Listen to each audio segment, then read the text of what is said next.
Get your ski lessons, that's all. Hey, it's been controversial, but medical marijuana, it is here, and for the state of Massachusetts, it means some big business as well. In January, 35 dispensaries will open, and with it, of course, will come jobs and profit. And with us is Bob Culkin. He's the president and founder of the Cannabis Career Institute, and appreciate you stopping by. And I know you go around the country where that's been voted in, and this is what happened here in Massachusetts. Talk about what kind of jobs can people look forward to here, and if someone's interested in maybe opening a business that, be one of the 35 that helps folks in purchasing marijuana. Sure. With marijuana being poised to be $1 billion industry worldwide, people are looking for jobs and wanting to start their own businesses, so they can either start their own job and provide jobs, or they can become a bud tender, a grow master, or any of the other jobs that are in the industry. What's the first step? I mean, you're here in town this weekend. Explain why you're here. You're going to be out the Sheridan Back Bay, correct? Yes, we train people to start their own marijuana business or to get involved in the industry in whatever way they can.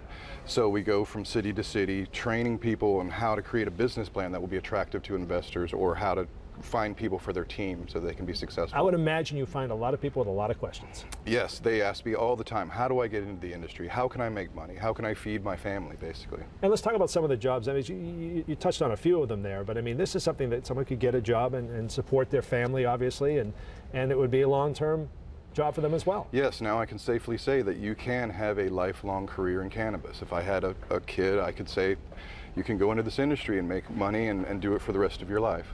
So when people go to this workshop that you're going to have on Sunday, what will they find out? What will you say to them? Well, those people will find out how they fit into the industry. How will they personally make money doing what they are comfortable doing? There's a lot of people that are going to be growing and distributing the marijuana, but there's so many other jobs that don't have anything to do with actually touching the marijuana. Sure. The service industries and the product industries that are exciting also. And let's talk about this, because the growth is phenomenal. I was looking at some numbers here. Job openings have grown 3,000% since 2005. Is that because there was a low multiple to begin with? Well, we started at ground zero, right. So yeah, it's going to be exponential, the growth. And your organization, in the middle of a nationwide search for people who would want to work in this industry and now have the opportunity in certain states where it has been passed as far as on the voting ballot. And let's talk about that, because how does Massachusetts rate compared to other states? Are we a small state, medium state, large state? When it comes Massachusetts is a large state. It's going to be one of the larger marijuana markets in the country. Now, you're based in Burbank, came out here today. You're going to be here throughout the weekend.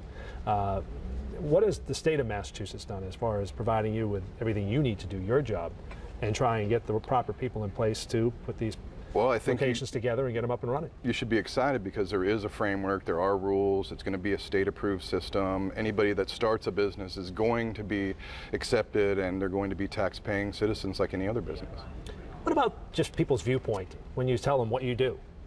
Well, that's the nice thing about the industry now, is it's become more mainstream. I can actually tell people what I do when they ask me, what do you do for a living? And I tell them I teach people how to start marijuana business. They actually get excited, and they actually think it's a positive thing now, as opposed to it being, kind of scorned on. But I think also when people went to the voting booths, they said to themselves, if someone is in need, if someone is in pain and they need the medicinal benefits of marijuana, I think that should pass. Certainly the majority felt that way.